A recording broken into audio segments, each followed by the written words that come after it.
Welcome to our Thistle seminar. To start off with, really like to congratulate Sam, Tanya, and John for a fantastic 75th anniversary win for the national championship. I think it's pretty cool. We have a fleet of 97 boats. It's a COVID year too, so I think the class is strong. I think it's pretty cool. I don't think many boats can boast a 97 boat nationals. That's pretty cool, the class. The other thing that's pretty cool is a lot of family boats. Sam and Tanya are married, and they're sailing with their good friend John from the Coast Guard Academy. So congratulations, guys. A couple of things. Oh, go ahead. I just said thanks. A couple of things we're going to do housekeeping wise. Paul is here, and he's going to be running the chat. So if you have a question, put it into the chat. Some of you sent questions in when you registered. He's got that list too, and he's going to kind of interject some of those. So Paul, please feel free to interrupt us and chime in where you think right. Thanks, Mike. All right, cool. Very quickly here, we have Sam on today. Besides Paul and myself, we have all three from the winning team, Sam, Tanya, and John. But we also have Brian Joyce representing the Proctor Cup main. So we thought he could chime in and tell us a little about that. He was awful fast. He was leading the regatta for a while. So very cool.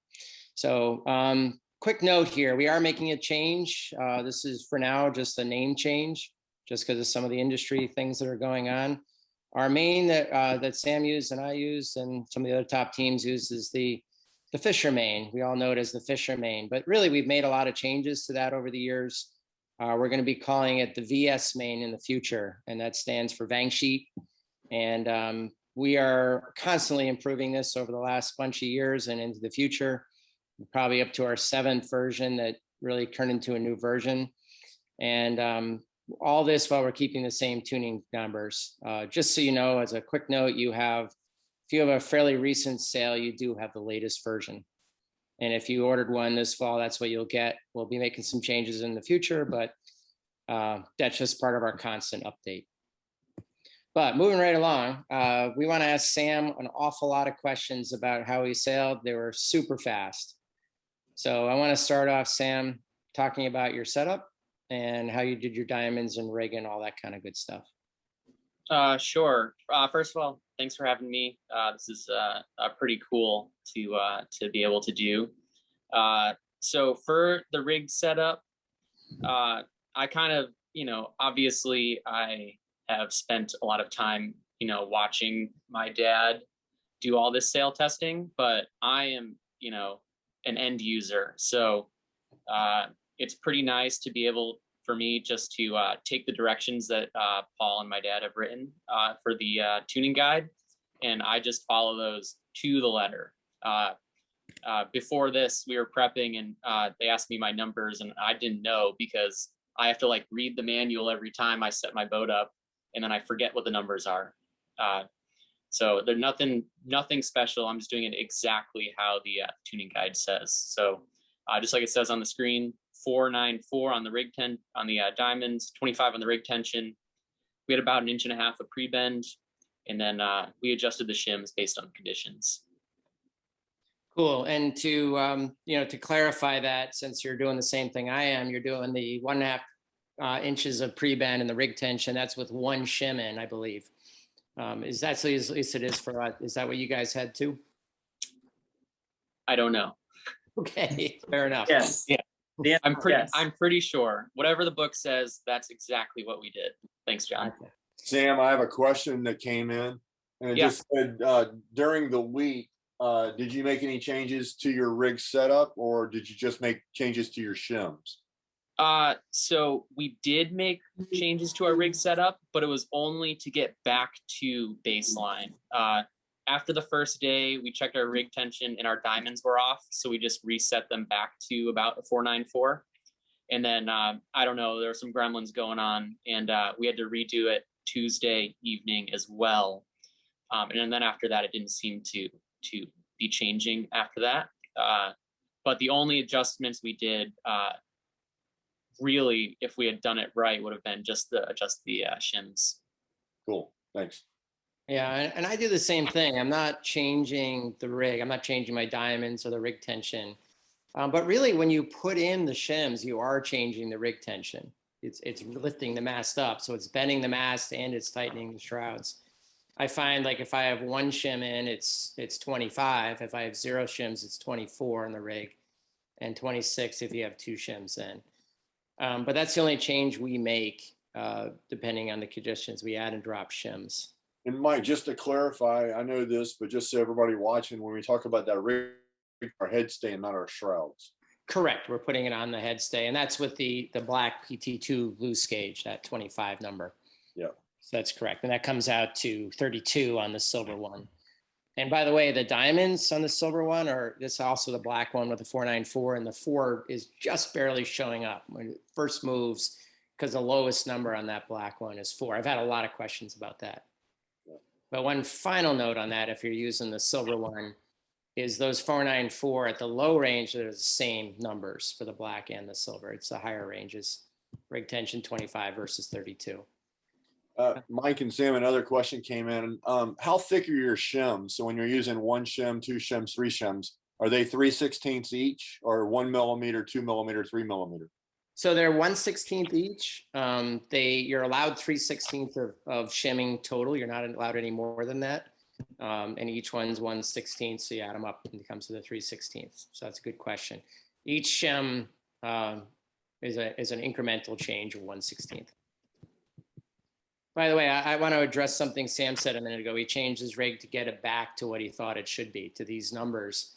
I find it's really interesting. Sometimes I can go for months and months, regattas, trailing, rigs up and down, heavy wind, and I'll check it, and it's 494, 25, and 1.5. And it's great. And then every once in a while, it just changes. So something slips or moves or stretches or creaks. I don't know what it is. And then it seems like when it starts to change, it changes for a couple of days and then it's locked in again for a while. Don't understand it. All I do is just what Sam did, just change it again back. And just got a question. What's the rake? We didn't kind of list that in your numbers, but are you at the 2611 and a half? Yeah, we're about 27 even. I do believe that there's a range there. Sam, maybe you should answer this. Do you know what your number is on your rake? I think John measured it at right at 27. Yeah. Okay. Gotcha. So I think there's kind of a range from 2611 and a half or so to 27.1 that's perfectly acceptable. I can't tell the difference between it within I don't mind the rake being off by a little bit, an inch or two. These other numbers are critical. So if I need to tighten the forestay a little bit and change the rake just a little, I don't worry about it. I don't worry about the rake. I've got to get the forestay the right tension, get the right amount of pre-bend. So shims, let's talk shims, Sam. All right. So the way I like to think of sailing in general is lift versus drag. So the sail is just a giant vertical plane wing, and if you think of a biplane, nice and slow, has a real thick wing, and then you think of like a jet plane, really thin. So essentially what the shims are doing is it's adjusting your depth of the sail, and from there really it's about fine-tuning that, trying to get the maximum amount of power out of the sail. But just as important as getting power out of the sail is decreasing the drag, the parasitic drag from the sail that's pointing in the wrong direction. So finding that exact right tune is really important, and sometimes very difficult. But essentially more shims right here says bent mast and less power. So you are getting less power, but when it's windy, you don't really need that much power. At that point, you're decreasing drag. So that's my fundamental idea with the shims. And then after that, it's, years of practice and like figuring out that, hey, in this condition, I like sailing with 2 shims or three shims. And I think that's tricky too, because sometimes there's waves, sometimes it's flat, and the waves can be of different nature to them. How much power do you really need? But I like the way you think about it, Sam. I'm not sure I really think about that way, maybe I should, is that really you want only enough power to get through the waves, because any more extra power is just slowing you down with drag. To state another thought here, the reason the shims bend the mast by compression bending it, so it's just basically a lever in back of the mast. You wouldn't think that the back of the mast is so narrow, right? Fore aft, or, you know, it's not very deep. And you wouldn't think that a shim in back of the mast would bend it, but it does. And with the rig on. So the sail is cut with luff curves. So when you bend the mast, it pulls that luff curve out, and that's what flattens your sail. And that's what depowers you. Anything to add to that, Paul? No, I think you said it best. I mean, again, the shim is just raising the mast and creating more compression, which is, you know, going to bend the mast. So it's, Right. It's And not really sticking. We talk about the castings being fitted properly. I know if the castings on your mast aren't really fitted to the bottom of the mast, you're not going to get that compression as well. And so that'd be the, you know, for your own personal boat, if anybody has any questions, feel free to ask. But you've got to get that compression in order to get your mast bent. Right. All right, the next important thing is, now that you've got your power the way you want it and you're set up the way you want, you got the main tools you have to sail now are your steering, your sheet, your vang, your things like your outhaul and Cunningham. So tell us about that. Tell us what you were thinking when you were sheeting and all that kind of. All right. So John and Tanya will vouch for me here that I have the simplest rigged Thistle in the fleet, and especially from the main sheet aft. Like, the only controls I have are the rudder and the main sheet, and John and Tanya do all the other controls, so I'll leave that to them here in a minute. But for the main and steering, I think of it, you know, I'm going to mention lift and drag again probably 10 more times, but especially on that windy day, when you get those puffs, sometimes I'll actually sheet harder, because it's not about easing off the sail and letting it flog. It's about flattening the sail even more than it is, than it's already flattened. So I always think of it as changing the depth of the sail based on the conditions, as well as, you know, what the leach angle is. But it's mostly about, you know, feel at that point. So I'm sheeting the best I can, you know, and having, you know, is the boat going as fast as it should be? And if it's not, maybe I have to get a little more power, and I'll ease the sail, which makes the depth of the sail more, and that'll power me up. I'll get up to speed, and then I'll be able to crank in the main slowly, decreasing that drag, and letting the boat move upwind better. And then let me go back before you gloss over something pretty quickly there that I think most people don't do, is that you were sheeting in the puffs even in a breeze when you could. Right. And that is, you know, only to a point. At some point it's too windy and you have to let the sail out, because as soon as the boat heels up, you lose your pressure on your centerboard, you just slide sideways. But if you can pull in that main really tight, flatten out the sail through a puff, that, you know, is going to decrease your riding moment, and actually keep you flatter, which, you know, seems counterintuitive to pull in, but it really works to a point. You know, there's a caveat, 1,000 rules, you know, variations. When I pull in really hard, I am, you know, almost stalling the main. And if there's any sort of chop or waves or something, or I pinch a little too close to the wind, it's very easy to lose that speed, and you have no recourse to get back up to speed quickly. So it's a high consequence move if you do it wrong. And you're not dropping your trab, right? Nope. Again, simplest boat in the fleet. It is dead bolted in the back, so no option to drop trab. Right. What about the other controls? I think you said that John and Tanya were playing pretty aggressively. Yeah, so I'll give it to John here in just a second. But I honestly, the whole week, I could not tell you what John was doing with the Vang in the jib in the Cunningham, because I never had to think about it. And I think if there was an issue, I would have noticed, but there really wasn't. So I never even bothered to pay attention to it. And it allowed me to like really concentrate on the waves and steering. So John, I'll leave it to you. Sure. Thanks, Sam. So kind of the same idea as trimming in harder in the puffs. It's a little more intuitive, I think, for everybody to Vang on the puffs. And we were certainly doing that too. And it achieves the same goal of flattening out the mainsail. And then when you finally do get to that point where, the skipper has to ease the main a little bit, the Vang staying on keeps that sail, flatter even when he's easing. So it's, he's easing and it's it's spilling a little bit out of the top, but it's still, the depth is still, limited because the Vang is still on. So, I like to think of it, especially when it's flat and we can, feather and which was kind of our game the whole way, was to, instead of thinking ease, hike, trim, which is like what everyone learns, in junior sailing, ease, hike, trim. I thought of it as a sort of a Vang, hike, ease, hike, trim, if you will. Vang, I was, definitely putting Vang on before Sam was, having to ease. A lot of times it was the same time he was trimming in at these big puffs, because we were both thinking flatten out the mainsail.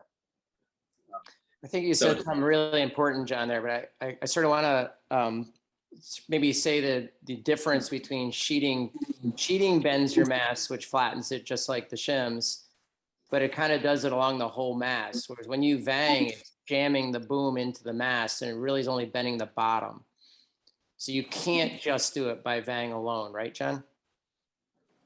Definitely. But when you eventually do have to ease, having that Vang on does keep the bottom of the sail flatter, and so you do spill some power at the top, which is the whole point because you're overpowered. But the Vang is your friend, especially with the VS main. Perfect. Tanya, what were you working on? So same story to tell really with the Cunningham. Our easy rule is basically the second I go out on the rail to hike, like hiking full, I'm taking the Cunningham, like ours is right there on close to the 45, and just cranking it on. And then if I have to sit in at all, then I ease it off. So it's kind of, when we're in full hike mode, Cunningham was on. And then if at any point you kind of felt like the boat was, getting to a point where like we could sit in, I would just take it off and then wait for the next puff. You seem to be hiking harder than the two guys. Can you comment on that, Tanya? Well, I droop, so it's a little, I have the bruises to prove it, I suppose. Hey, Mike, it's Paul. I've got a couple of questions in lists that were sent in. Obviously, it was windy on Friday, but during the rest of the week, in that 6 to 10 mile an hour breeze, what's some indicators that you're not going very fast, or you're steering the boat a little too high? Somebody using the VS main and a Proctor jib, they want to know what's the first thing to look at when you're slow and not pointing well and under 10 knots of breeze. Sam, can you touch on that? Yeah. So this is the ultimate question is the feel of the boat. And, based on, 1,000 upwind legs that you've done, are you going as fast as you can for the condition? And that's based on, the waves, the heel of the boat, the amount of tension you can feel in the main sheet. And at some point you're like, all right, something doesn't feel like it should. Like I've gone faster in this condition. What do I do? And, in general, again, 1,000 rules to everything, but in general, when in doubt, let it out when it's in that little lighter range. And that lets the sail deepen, gets you a little more power, put your nose down to get speed. And then as soon as you're up to speed and you feel good again, that's when I go into instead of trying to get more power, I'm decreasing my drag and I'm clicking the mane slowly and I start feathering, or pointing up back into the wind the best I can. And it gets to a really fragile state where I can say, all right, the boat feels like it's moving fast. Like I can see the water rushing under my butt, at the correct speed. And I just, keep pointing up until you feel the boat slow down even a little bit, or you get that point where you feel like if you pull the mane in any tighter, it's going to like sink on you. And that's when you have to really bail, get back down, 5 to 10 degree dive down to leeward, and get that speed and work your way back up into a point mode.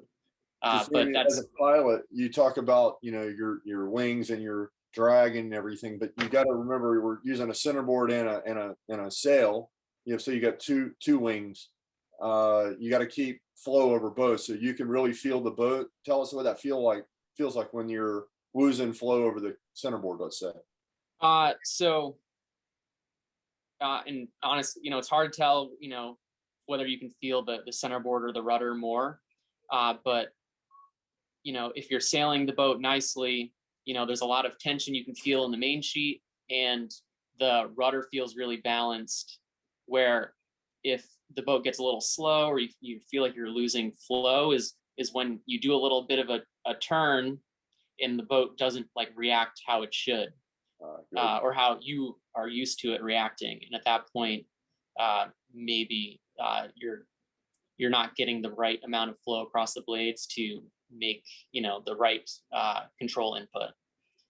But that's a really tough one to explain. That's that you got to get the feel right, and you have to know when it's not right and make that adjustment as soon as you can. Because I think a lot of times someone might let the sail out a little bit and get comfortable there and feel like it's right when they could get a couple clicks in, and being able to recognize that, hey, something's a little down speed. What is it? And make adjustments. And sometimes the adjustments are different, which is really tough, because you have to do something, look around to boats around you and be like, oh crap, this doesn't work. And then move on and try something else. Sam, are you making that call, or is, say, John or Tanya making that call? I sometimes, actually most of the time, I'll say that I'll make the call, like, hey, I feel slow. Let's get an ease and a nice power up before we come back up to close hold. And I'll say, nice power up, but it's, only, 3 degree difference sometimes is all it takes. But that feel usually comes from me, from the tiller. I'd like to add a visual clue that the question was about the 10 knot range, and you're not quite overpowered yet. I use that top leech tail. In this picture, they're overpowered, but you can see the top leech tail up the top there. And I think with that, it's flowing, but in a breeze, it'll flow all the time. But when you're underpowered, you want that stalled to some degree. And if you're feeling really good and the boat feels right, it's probably stalled a lot, maybe 70% of the time. But if you feel slow and you get the bow down a little bit and you got to reaccelerate, you got to get that leech tail flowing maybe 70% of the time. But I think what most people don't realize is that it's only maybe 5 click difference between that 70% flow and 70% stall. And what I'm getting to, though, is that most of the time when I see somebody with a pointing issue, they're a little bit out of range on the main sheet, and either one will make you not point. If you're too tight, the main stalls, wind can't get around the sail and you can't point because you're going too slow. And if it's out too far and it's flowing 70-80% of the time, you go plenty fast, but you won't point. So that's just my thought is, the first thing I look at is the leech tension when somebody says they're a little off they can't point. Pointing off the leech of the main. And just to clean up on this, Tanya and John just sent me a note that when we're going upwind, sometimes I'll get to the windward mark very disoriented because all I'm doing is concentrating on keeping the boat fast. And one of the great things that John does is he when boats are nearby, he gives me speed comparisons. So constantly he's like, all right, same speed, higher point, or whatever, equal.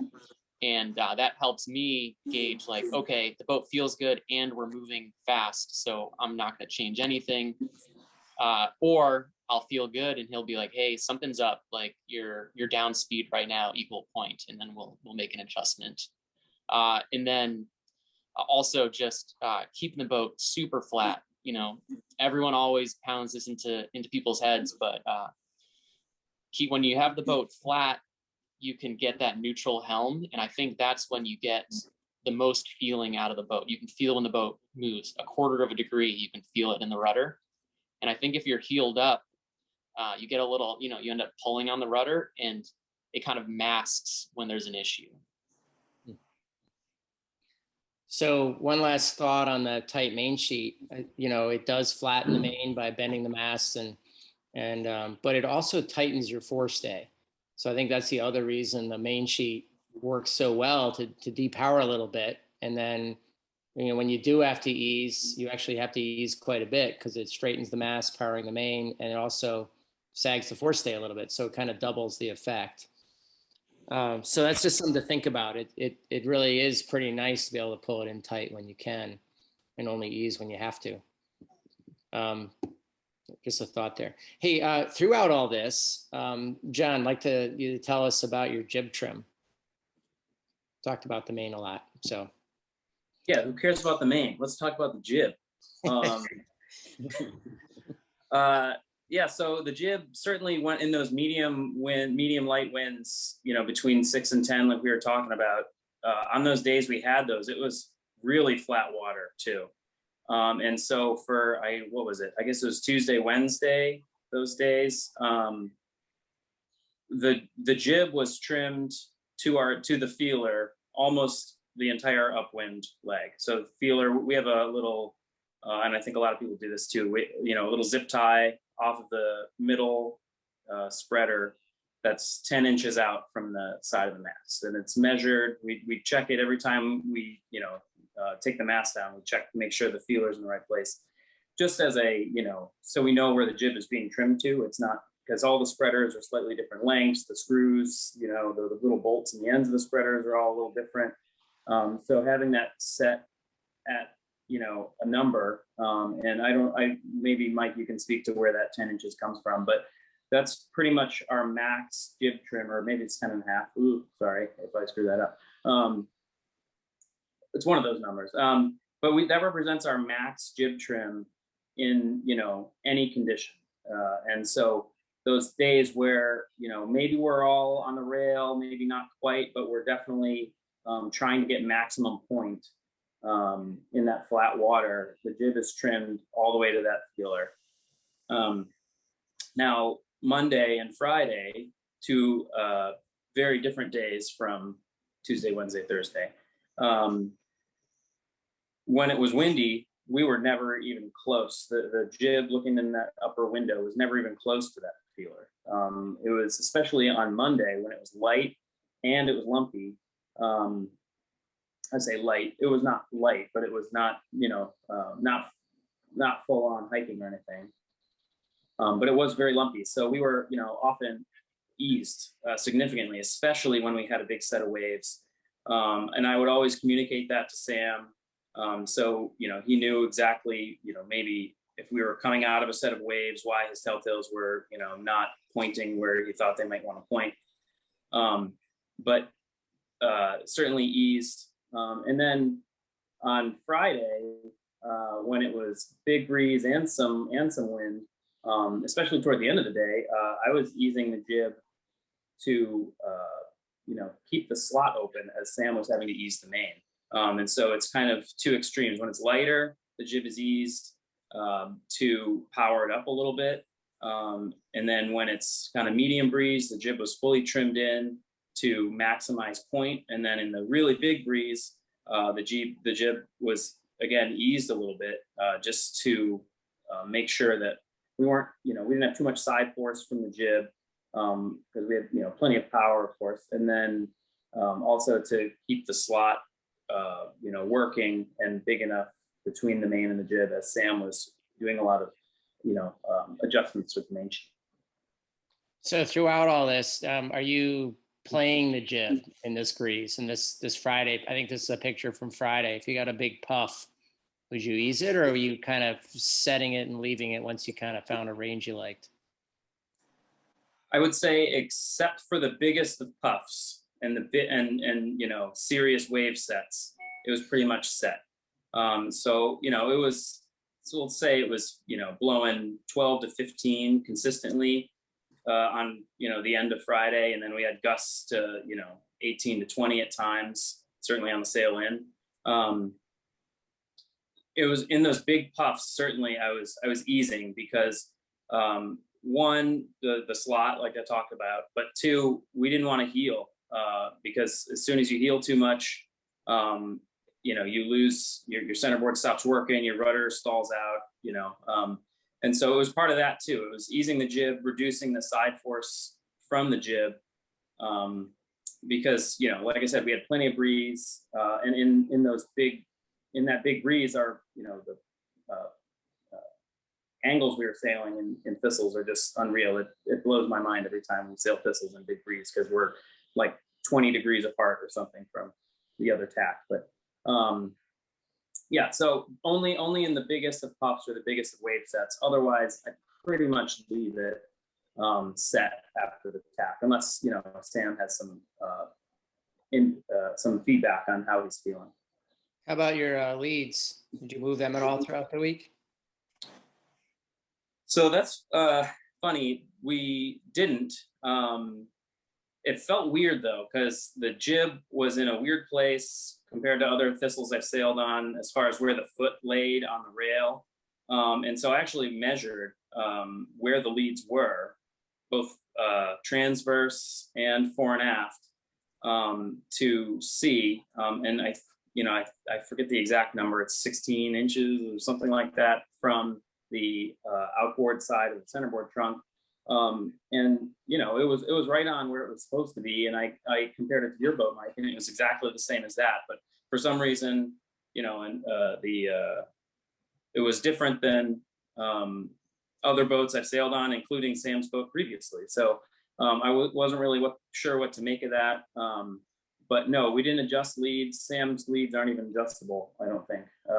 No, they're not. They're set. So it's the simplest boat in the fleet. So no adjustments to leads. They were set at whatever 16 inches outboard and pretty much the middle of the thwart, fore and aft. My last question on this is, Tanya, you said that you'd pull on the Cunningham in puffs. Like, how much did you pull it on? In Friday's breeze, as much as I could. The other days of the week, we didn't really use it at all. Gotcha. So it's only when you started getting overpowered that you started using the Cunningham, and you used it pretty tight in the puffs. Yep. Yeah, I would crank it on as hard as I could, and then if Sam asked for more, I would try my best. Fair enough. Yeah, we're gonna try to move it outboard so it's easier to put on, but it was at the sacrifice of me coming in from hiking. So. Gotcha. This is your score line for the regatta, and you start off with a 12-10, and that 12-10 was before the split too, right? So in theory, it's not as strong a fleet. So you guys started off a little bit slow. What changed? Did you guys just kind of get in the groove on speed or starts, or did you change your strategy a little? I think it was a combo of all that. Honestly, on Monday, I did not feel slow. Like when we were next to people, we were fast. I think we got stuck in the middle a couple times, which I love sailing in the middle, to the point where I'll count boats and try to stay, keep the same number of boats to port and starboard of me, just to, be conservative. And yeah, I think the conditions here, they really matched our sailing style, because that first day, puffs were coming out of the edges, and that 12th place, the very first race, we went right up the middle and we were doing all right. And we got passed by the left and the right going into the windward mark, and there was kind of like a front race, like the top 11 boats were all launched, half from the left, half from the right. And then we were 12th in like the next group, hundreds of yards back. And then we did the same thing the second race. We went up right up the middle again, and wind came from the edges again. Shocking. But I don't think that our speed was really an issue.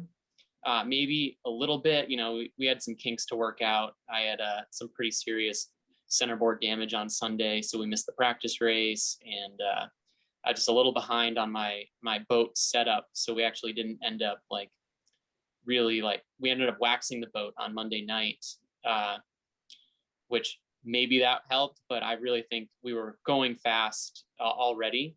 And then the rest of our results, the last 5, we did the same thing. We ended up going right up the middle, but the conditions were just, right where we could play the shifts nicely, and our boat speed helped us keep lanes so we could be conservative on the first leg.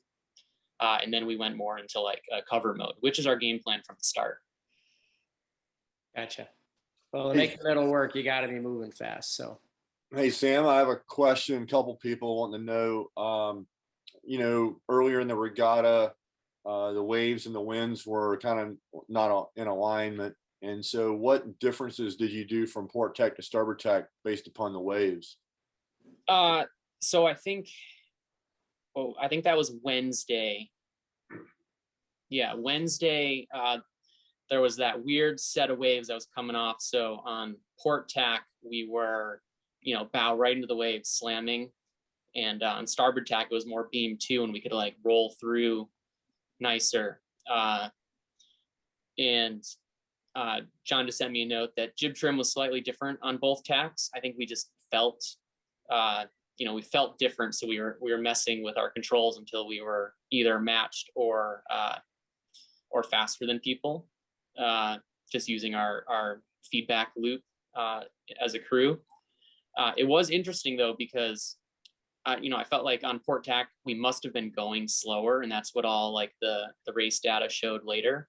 But because the waves were passing underneath the boat, it felt fast to be on port tack, because like the water was moving faster underneath you, and that goes back to like that feel. But we weren't, and we were moving fast, based on our trim and just comparing to other boats. Towards the end of Wednesday, we really thought it would have been beneficial to be on port tack in the puffs and then tack onto starboard in the lulls. So you had a little bit of extra power in the puffs on port tack to get through the waves. And then if there was ever a light spot, you just worked on starboard tack while you had to, and then worked on port tack when you could. Well, thanks. Yep. We wish we had figured that out a little sooner on Wednesday. Towards the end of the day, we're like, oh, this would have made a lot of sense to, be on port in the puffs and starboard on the lulls. But our results were good, so we were happy.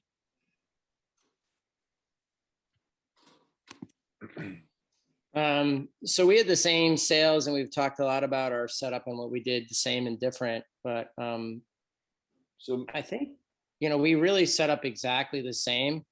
And we did a lot of the same things. I think we had a few differences. On the simplicity side of things, we don't really have a Cunningham we can adjust on the fly, really. It's in the center. It's got a cleat on and stuff, but you got to go all the way into the mast. So we don't change it upwind in the puffs and lulls. It's something I'm thinking of changing in the future, but there is some value to be simple. Keep Delia focused on the compass and the waves and everything else you can see. So there are differences in styles and different things that work. I think another one is, you can see it in this picture. We like a soft jib halyard. We don't have a fine tune on our jib halyard. Also simple. I don't think you do either, Sam, do you? I do not. Yeah. So there's no extra purchase there, just a 1-to-1. And I think part of the reason we do that is I don't like a really tight jib halyard. I do in other boats that I sail. It seems like the tighter it is, it gets windier, the better. And I like the soft one, seems more forgiving to steer with. And if you make it too tight, it kind of whaps. The other difference I think we did is we do have a traveler, and we used to only just keep it in the center. I used to joke when people ask me what I do with my traveler, I'd say I uncleat it so I can put that little fitting in to put the mass brace on to trail it with. But we eventually added one, and I do drop it now a little bit in a breeze. And I think what that allows me to do is what Sam was talking about before, which is you do want to trim in hard when you can. It tightens the forestay, it bends the mass evenly. And in a puff, if I can let the trab down a little bit and trim in, I like that feel. It's not a lot. It's kind of the bottom of the hole. It's not like you're dropping it down to the corner of the boat or anything like that. But other than that, pretty much almost identical in how we set up and sail the boat, I think. So Mike, I wanted to ask, obviously you're sailing a little bit heavier than Sam. Yeah. How did you go through the waves a little different than him when he said he was really pinching to keep the boat flat? How did you feel like you went through the waves, especially on Friday in that big breeze? You know, I think no matter what your weight is, you go through the same process of depowering. You just have to do it sooner when you're lighter. So I think I was probably just able to keep the main in just a little longer than him, and when he would have to dump it at some point, right? I'm guessing. I mean, it was hard to say. I know we were pretty similar seed when we were side by side. I think we were both pretty quick. But I think the heavier you are, like if we're about 475 and Sam was 445, right, Sam? Yes. You were pretty light. And, and I also think that they probably have, better hiking power than us. So their riding moment probably wasn't that different. But, I think it's the same as Sam said, it's this interesting feel of knowing when you can keep high, even though there's waves, and when you got to get that bow down. I know technique wise, like Sam talked about not really knowing what was going on around him. You're just asking questions on the speed differences on boats swimming around him. He's not looking. I wasn't either. I was really focused on the next set of waves and how the boat felt. And I just had to trust that they had everything else under control. And I rarely looked around because I thought the waves were so important, especially on Friday. Yeah. I think that's all I can think of for the differences. A lot of similarities and just a few differences here. Well, you taught him everything he knows, so he's doing pretty well. Well, it's interesting. You all this stuff's in the tuning guide, I think, but learning how to implement it and then getting your own little style around it.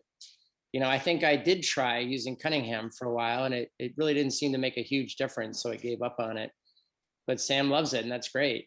Little things can make it. I'm using the Traveler, he's not. So the little things are probably different, but I think in the end, the main thing is you got to keep the boat balanced and moving. And there's probably a couple different ways to get there. And so little jibbies and a big wave and, anything off a little bit. I think the big lines, that main sheet and the jib trim, I always talk about the big lines being more important than those other ones. Yeah, they can make little differences and they're worth doing, but the big ones are those things, I think. Yeah. Let's ask Brian. Sounds good to me. Yeah. Let me just move on to Brian here. So Let's come Brian, back to that other thanks one. for joining us. Thank you. Thank you for having me. Yeah, so I want to ask you a question because you're using a different setup, and you were just as fast. So I think it's really interesting that different cuts can be just as good. You just got to use them differently, right? Agreed. Well, I think we both have the Proctor jib. I use the Proctor main, as you can see here, just by the window. You can tell what sail people have based on their window.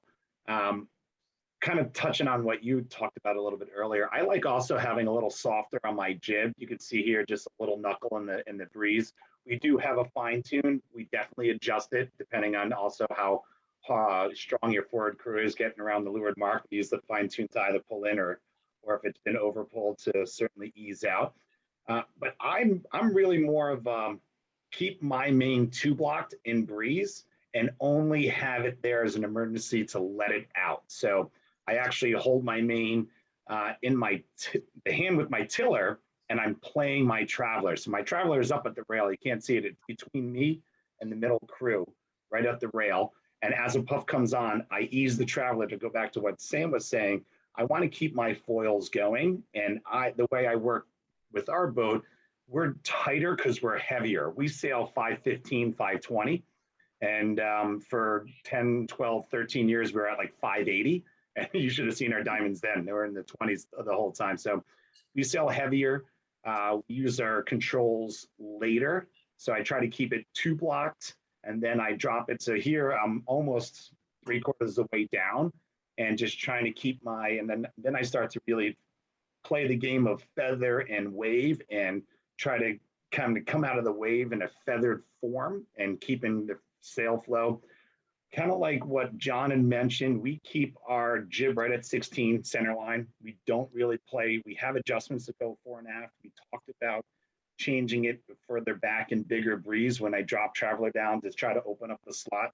But Sean would just make slight adjustments in the sheet. So ease a little if we're getting a little bubble on the front of our main that was showing some backflow off the jib. But for us, we like to keep that sail tight. You can see we have a shim here, so our speed wrinkles come past our window there, and just try to keep it tight and fast. Yeah, so let's talk about your setup. You're using the silver gauge, so you're at 18, 15, 15 on your diamond. So, and then you're at, the same 31 is really the same as 24 on the black one. But with the Proctor, you bend it too much if you put shims in too early, right? So you usually go with 0 shims, is that right? Yeah, we need we need white caps before we talk about shims. So it has to be in that 13 plus knot range for us to look at depowering, because we have the weight and we have the other controls that we can depower. We don't really, obviously, we don't have a vang sheet, so we just kind of snug the vang, and Sean has an emergency like 64-1 that he can pull on in extra large puffs. But yeah, we only go to the shim when we know that entire race will be in that 13, 15 and above range to get the extra, to depower, so that we can stay flat and not lose any sort of lateral distance on our competitors. Yeah, so it's interesting because you're able to drop your trab that much in such a different style main. I just noticed how much less vang you have. And you can see it when you mention it there. I look at your boom, and it's bent way less than Sam's and mine. Yeah, it's a kind of a last resort, right? If I'm not, I guess it comes down to pressure and wave. And if I'm not finding the groove, as Sam had indicated, you can feel it on whether you're neutral and the flow over your blades. If we can't find the combination that's working, then we sort of adjust. Sometimes I'll keep my traveler up a little bit further, and I'll start to sheet out a little bit, and when I start to sheet out, I don't want my boom raised too much and opening up the leech. So then we'll play and we'll put our vang on a little bit tighter. But it just seemed like we found the groove for our weight and wind combo that this particular day worked well with this setup. Yeah, I like it. You mentioned something before I want to come back to. I think most of the people that I know that sail the Proctor cut, it's a traveler sheeting as opposed to the vang sheeting, right? So the VS is vang sheeting, and the Proctor, you're just dropping the traveler and your traveler sheeting. But most of the people that I know that sail it have the middle play the traveler. But you seem to do it very successfully. Are you playing it a lot, or are you doing most of the steering? How are you making that work? Yeah, in the velocity changes, I was playing with it absolutely the whole time. So it was constantly moving. I felt pressure down. The traveler was back to center line as quickly as possible. When Sean would start to get tired, he would look back where my traveler is and he'd be like, dude, drop the travel a little bit more. I'm getting tired. And I say, hike a little bit more. I want the traveler up. So it's definitely a combination. Sean is really dialed in on the numbers and where we are and where we should be on the course. So I don't want him looking back at my traveler and taking the head out of the game. I'd rather take the feel of the boat and play the traveler. It's always been, even on Tabasco before we got 4046, I always had it up on the rail, and that was one of my levers. Gotcha. Well, that's pretty cool. So nice job there. Any other, so this is heavier. I thought you were, you were pretty fast in the lighter stuff. And for 5:15, that's pretty impressive. Can you talk to how you set it up a little differently in the lighter stuff? Yeah, going back to what Sam said, when in doubt, let it out. I ease my main. I want my main good 4 or 5 inches between my blocks and boom, where you can see where it is. It's center line. Sometimes in the lighter stuff, I'll bring it to the traveler up so that my boom can stay center line when I ease sheet. It's really trying to power up in the main. But having it on the rail, frankly, is more difficult on tacking, and it drops down, so it can be a little bit more logistical nightmare. We tried that on Tuesday, and it was just getting in our way, and I decided to just go back to centerline. But I really like to we shift gears a lot with the main, and so a lot of easing and powering and making sure we're just no Cunningham in the lighter stuff, of course, and we like to have a little bit more jib tension ease to have a little bit more crow's feet on the forestay, on the jib on the forestay, so that I'm just playing, just feels like I have more depth in the proctor. And so I like to really use my main sheet as the control. Zero bang. Bang's always off. Gotcha. Well, good stuff. Well, thanks for all that. Any other thoughts? Unless there's any questions, I mean, we don't overcomplicate sort of the small controls like you might mention, Mike. We just try to really use the main controls. And for me, that's just a lot of adjustment on the main sheet and traveler to find that symbiotic relationship of balance on the boat. We used to sail with a lot more heel. My brother then became the president of the anti-drooping union. And so all drooping hiking straps were removed from all boats. And yeah, we just like to have a good time. And it's great having my son there and learning how to do roll tacks together and stay in the roll tack longer, painfully longer than you ever realize you should stay in it. And it's just so much faster. Yeah, it's pretty cool that in the Thistle class, another great thing about it is, 3 of the 4 top teams, at least had, couples on board, and you guys had a full family team. So thanks for your input here. Thank you for having me. All right. Paul, I'm going to talk about how you set up the, the DSD. It's also a Vang sheeting main, but it is cut a little differently. It's cut with less left curve, so you're not bending the mast as much, right? Yeah, so we're a little tighter on the diamonds than what the VS main is.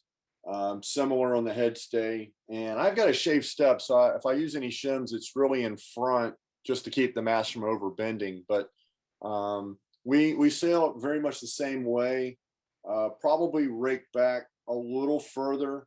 I'm more in the 26-11 range, so we're only, like you said, it's not that big of a difference, but all the same principles: keep the boat going, keep the foils working, sail through the chop. So as far as technique goes, though, we talked an awful lot about feel. Kind of what's your thoughts when you just won the Great Lakes, and that was a really choppy regatta, and that was a tough event. A lot of lighter and chop like we experienced in Cleveland, but I think it's like Sam was saying earlier. I mean, you're pulling the sail in, the main sheet in as much as you can to keep the boat, pointing and going fast. But there's some point you're going to stall. And I think in lighter sailing, it's about keeping the flow on both the main and the centerboard and rudder. You can't stop the boat. I always, when I'm driving upwind, especially in big chopping waves, I'm always looking for the flat spots, and I'll sail around them, whether I have to pinch or foot. I don't want to go through those big waves if I don't have to. So I think keeping the boat moving and sailing around the big waves is important to me. And then all of our tacking is done. We're looking out 3 boat lengths away before we're going to tack, and I'll go another 10 seconds or 15 seconds to find a good flat spot. You cannot stop the boat in those tacks in light air. Yeah, I agree with you. I think I made that mistake a few times at Great Lakes when the waves were really big. I just tacked where I wanted to, tactically, instead of waiting for a good flat spot. And boy, was that painful. So that's a really good input. Yeah. I had a good question. It says, what are the national champions doing to go fast that the middle of the fleet doesn't do? Maybe we each could quickly take that. You want to start? You want to start it, Sam? Sure, it's a tough question. Honestly, I think it's never being complacent. This isn't like a running race where you can like slow down, pace yourself, and then make a push at the end. Like every time you hit a wave wrong, you lose half a boat length, and you can never get that back. And I think being just so focused and being always, never stop adjusting and be like, all right, I think that we're good enough now. I think that's never an option. I think the whole time you have to be actively making adjustments or verifying that what you have currently set up and where exactly your main sheet and jib trim is exactly right. So that's it. It's as simple as I can go. What about you, I think Mike? for me, it's learning how to bail, right? You can have a bad start. Making sure you get to clear air as quickly as possible, even if you want to go to the right, but clear air is cutting in and going center or left. So bail on your plan if it's not going well, and just constantly find a clear lane. You need to have clear air. That's good. Big fleet strategy. Well, I think what they do different is, I think everything we do is sort of published and talked about in things like this and all our expert roundtables. I just think that they do the basics and practice the basics and feel the boat a little bit better. There's no silver bullet here. Everybody's got the same equipment, and I think it's about just trimming a little bit better, being a little more focused, dividing the tasks up amongst the team so you can focus on your job and trusting them to do theirs. And you put all that together and you do the process right over and over, and all of a sudden you find yourself doing well. Yeah. I'd just like to add the one thing is you never stop until you finish the race, and you keep racing as hard as you can until you cross the finish line. And there's so many boats to be gained by not quitting at the leeward mark before the last finish leg, because there's just opportunity always exists. So. Well, everybody, thank you for coming. Our hour is coming to a close. Please feel free to contact us, email, or pick us out at a regatta, or give us a call or whatever if you have any further questions, and we're happy to answer them. And one last thing, Mike, somebody asked me about downwind, and I just want to say, we're willing to answer those questions. Anybody has any downwind questions as far as the reaching goes, or we may do another, Thistle seminar on that later. It was funny when we put this together, we had upwind and downwind, and then we realized we'd never get through it and put enough time into upwind. So we did put together kind of a presentation on downwind too, but we just knew we wouldn't get there. So, all right. Well, thanks to everybody. Yeah. Thanks for coming, and appreciate, great questions tonight. Thank you for that. That was great.